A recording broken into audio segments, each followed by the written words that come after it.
दीदी, वजन के माध्यम से बच्चों की वृद्धि का आकलन कैसे करते हैं? बच्चों को कुपोषित और सामान्य श्रेणी में कैसे रखते हैं? ये सब मुझे ठीक से नहीं पता। क्या आप बताएंगी? बिल्कुल, हम वृद्धि चार्ट का उपयोग कर बच्चों की वृद्धि का आकलन कर सकते हैं। इस मॉड्यूल में हम यह देखेंगे कि किस तरह बच्चों की वृद्धि को नाप सकते हैं और यदि बच्चा कमजोर है तो माता-पिता को किस तरह परामर्श देना चाहिए। इस मॉड्यूल के अंत तक आप जानेंगे कि शिशु की शारीरिक वृद्धि को कैसे मापें और शारीरिक वृद्धि मापने के क्या फायदे हैं, शिशु का वजन कैसे लें और यह शिशु के शारीरिक वृद्धि के बारे में क्या दर्शाता है, शिशु की लंबाई कैसे मापें और यह शिशु के शारीरिक वृद्धि के बारे में क्या दर्शाता है। जब शिशु वृद्धि निगरानी चार्ट में लाल और पीले दायरे में आते हैं तो आंगनबाड़ी कार्यकर्ताओं को क्या करना चाहिए। रमा, कुमुद से मिलो, जो पिछले 3 वर्षों से कार्यकर्ता के रूप में काम कर रही है। कुमुद, क्या तुम रमा को बता सकती हो कि बच्चे का वजन कैसे लिया जाता है और बच्चे का वजन उसके वृद्धि के बारे में क्या बताता है? जरूर रमा, पहले हम बच्चों का वजन लेने की प्रक्रिया जानेंगे। शिशु की उम्र दर्ज करें। अगर शिशु खड़ा होने की उम्र से अभी छोटा है तो उसका वजन टाइप 1 वाली मशीन पर लें एवं माप दर्ज करें। अगर शिशु बैठ सकता है लेकिन खड़ा नहीं हो सकता तो उसका वजन टाइप 2 वाली मशीन पर लें एवं माप दर्ज करें। अगर शिशु खुद से अकेला खड़ा रह सकता है तो उसका वजन टाइप 3 वाली मशीन पर लें। जब तक मशीन पर दिखाई देने वाली संख्या में परिवर्तन नहीं होता या सुई स्थिर नहीं हो जाती तब तक प्रतीक्षा करें। शिशु का वजन निकटतम 0.01 किलोग्राम तक दर्ज करें। आंकड़ा पूर्ण संख्या में दर्ज ना करें। पुष्टि के लिए पुनः वजन लें। अगर दोनों बार लिए गए वजन में अंतर है तो वास्तविक वजन की पुष्टि करने के लिए तीसरी बार शिशु का वजन लें। वजन लेते समय शिशु की उम्र सुनिश्चित करें एवं यह ध्यान रखें कि शिशु ने कम से कम कपड़े पहने हों। यदि शिशु बहुत बीमार हो तो उसका वजन ना लें। अब हम जानेंगे कि वजन से शारीरिक वृद्धि के बारे में क्या बताते हैं। इन तालिकाओं को देखो। यह वृद्धि निगरानी चार्ट पर आधारित है। जब हम शिशु का वजन लेते हैं तो उसकी तुलना हमें उसी उम्र और लिंग के सामान्य वजन श्रेणी से करनी होगी। यदि शिशु का वजन सामान्य वजन श्रेणी की निचली सीमा से कम है तो वह शिशु वृद्धि निगरानी चार्ट के पीले या लाल भाग में पाया जाएगा। इसका मतलब है कि शिशु कम वजन का है। उदाहरण के लिए, यदि किसी 6 महीने की बच्ची का वजन 5.7 किलोग्राम है तो वह कम वजन की है। सामान्य रूप से उसका वजन कम से कम 5.8 किलोग्राम होना चाहिए। यदि हमें दुबलेपन की पहचान करनी हो तो? लंबाई और लिंग के अनुसार वजन की तुलना करें। यदि लंबाई के अनुसार वजन निर्धारित मानक के नीचे है तो शिशु दुबला है। ये शिशु वृद्धि निगरानी चार्ट पर पीले या लाल पट्टी पर दर्शाया जाएगा। राजू की ऊंचाई 70 सेंटीमीटर और वजन 6 किलो है तो वह गंभीर रूप से दुबला है। उसका वजन कम से कम 7.7 किलो होना चाहिए। दीदी, एक बच्चे की लंबाई उसके स्वास्थ्य का मापदंड कैसे हो सकती है? मैं बताती हूँ। यह देखो, यहाँ कई बच्चों की लंबाई नापी जा रही है। 2 साल से कम उम्र के शिशु या 85 सेंटीमीटर से कम लंबे शिशु की ऊंचाई इस तरह मापते हैं। अपने हाथों को शिशु के दोनों कानों पर रखें एवं बाहों के साथ शिशु के सिर को हेडबोर्ड के सहारे से सीधा रखें। आंखें माप बोर्ड के सीध में हों। माप लेने वाले व्यक्ति का सिर शिशु के सिर के सीधे ऊपर होना चाहिए। जब शिशु सही स्थिति में हो तो पैरों की तरफ वाले बोर्ड को खिसकाकर शिशु के पैरों के तलवे पर सीधा लगाएं। अगर शिशु पैरों की उंगलियों को मोड़कर बंद कर रहा हो तो पैरों के तलवे पर हल्के से गुदगुदी करें और जब शिशु उंगलियों को सीधा करे तो पैरों की तरफ वाले बोर्ड को तलवे पर सीधा लगाएं। सहयोग के लिए आप शिशु की माता या आंगनबाड़ी सहायिका की मदद ले सकते हैं। लंबाई जांचकर तुरंत दर्ज करें।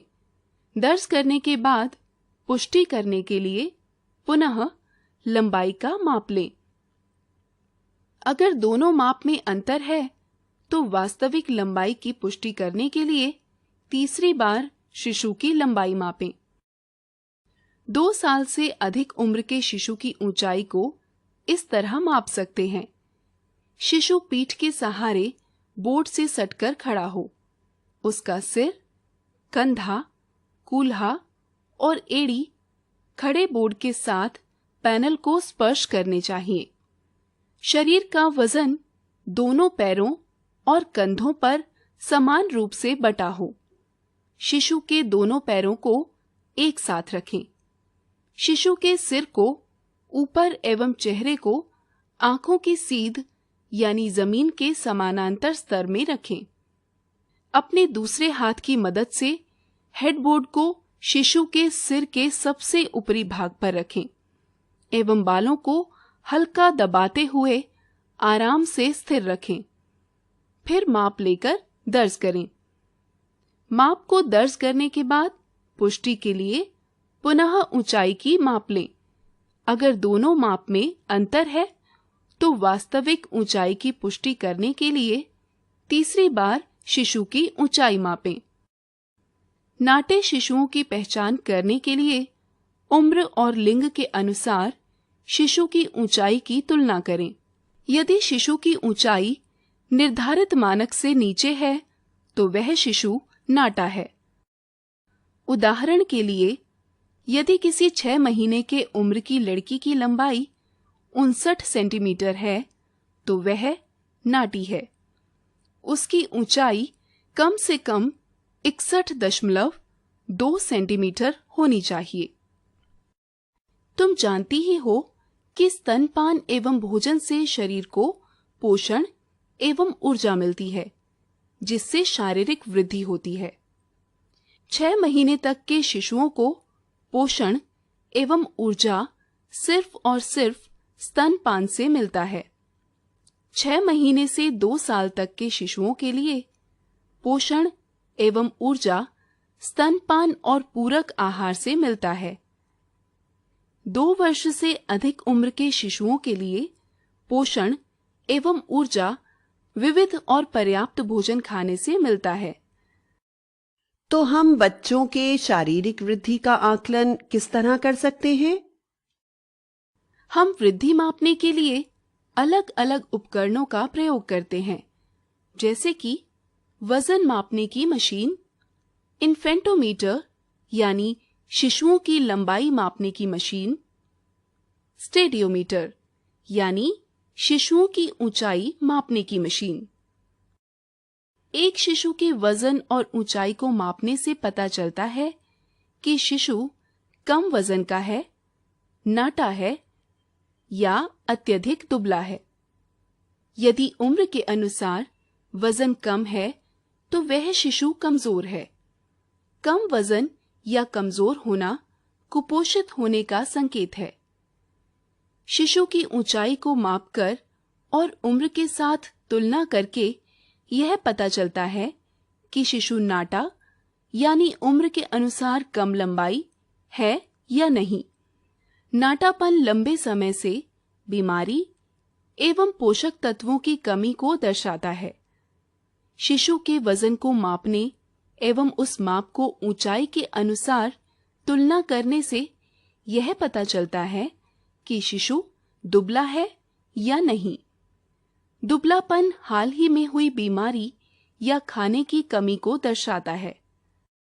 यदि 24 महीने से कम उम्र का शिशु नाटा या कम वजन का पाया जाता है, तो माता पिता को इन बातों का अधिक ध्यान रखने के लिए कहें। उन्हें सूचित करें कि उनके शिशु की लंबाई या वजन उम्र के अनुसार कम है, उसकी वृद्धि धीमी है। शिशु को घर में बने विभिन्न भोजन खिलाएं और कम समय के अंतराल पर भोजन कराते रहें। शिशु को खिलाने की नियमित सूची बनाएं व समय से खिलाएं। शिशु को खिलाने के लिए अलग कटोरी का प्रयोग करें ताकि मां को पता चल सके कि शिशु ने क्या और कितना खाया। भोजन को ढककर एवं मक्खी से बचाकर रखें। खाना बनाने से पहले एवं शौच के बाद साबुन और पानी से हाथ धोएं। पीने के लिए साफ उबले हुए पानी का प्रयोग करें। शिशु को नियमित रूप से स्नान कराएं एवं नाखून कटे रखें। शिशु के नियमित प्रगति पर नजर रखने के लिए माता पिता से प्रत्येक माह शिशु का माप कराने के लिए कहें। यदि शिशु दुबला है और वृद्धि निगरानी चार्ट के लाल क्षेत्र में है, तो उन्हें शिशु को अस्पताल ले जाने की सलाह दें। जब शिशु गंभीर रूप से कुपोषित हो अथवा बीमार हो, तो उसे निकटतम अस्पताल में जरूर ले जाने की सलाह दें। यदि शिशु को भूख लग रही हो और वह बीमार नहीं दिख रहा हो, तो उसे NRC यानी पोषण पुनर्वास केंद्र में रेफर करें। अगर परिवार शिशु को NRC नहीं ले जाना चाह रहा है, तो 6 माह से बड़े शिशु का वजन बढ़ाने को कहें और स्वच्छता पर ध्यान देने को कहें। उन दुबले व नाटे शिशुओं का फॉलोअप करें जिनकी देखभाल घर में की जा रही है। आइए अब देखें कि कार्यकर्ताओं की क्या भूमिका है। अपने आंगनबाड़ी केंद्र के सभी जन्म से 3 साल तक के शिशुओं का हर माह वजन लें। 2 साल से कम उम्र के सभी शिशुओं की लंबाई हर 3 माह में मापें।